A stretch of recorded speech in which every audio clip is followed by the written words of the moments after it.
കോഴിക്കോട് കൂരാച്ചുണ്ടിൽ കാട്ടാനശല്യത്തിൽ പൊറുതിമുട്ടിയ നാട്ടുകാർ ഒടുവിൽ പ്രതിരോധ പ്രവർത്തനങ്ങളുടെ ഭാഗമായി ജലസേചന വകുപ്പിന്റെ അധീനതയിലുള്ള ഭൂമിയിലെ കാടുകൾ വെട്ടിത്തെളിച്ച് റോഡുണ്ടാക്കി. നാട്ടുകാരുടെ കൂട്ടായ്മയിലുള്ള റോഡ് നിർമ്മാണം വനപാലക സംഘത്തിന് കാട്ടാനകളെ തുരത്താൻ എളുപ്പമായി.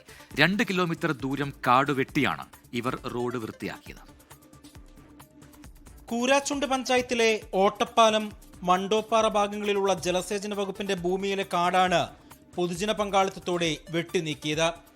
ഈ ഭൂമിയിലുണ്ടായിരുന്ന റോഡ് കാട് മൂടിയും മരങ്ങൾ വീണും സഞ്ചാരയോഗ്യമല്ലായിരുന്നു.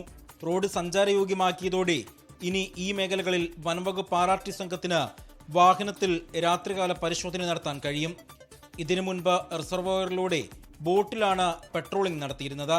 കൂരാച്ചുണ്ട് പഞ്ചായത്തിന്റെ നേതൃത്വത്തിൽ വിവിധ രാഷ്ട്രീയ പ്രവർത്തകരും സന്നദ്ധ സംഘടനാംഗങ്ങളുമടക്കം 200ഓളം പേരാണ് ദൗത്യത്തിൽ പങ്കാളികളായത്. ജലസേചന വകുപ്പിന്റെ ഭൂമിയിൽ കാട് വളർന്ന് കാട്ടാനകൾ ഉൾപ്പെടെയുള്ള വന്യജീവികൾ ഇവിടെ ഇടത്താവളമാക്കിയിരുന്നു.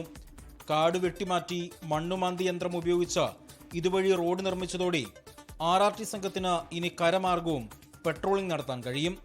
24 കോഴിക്കോട്.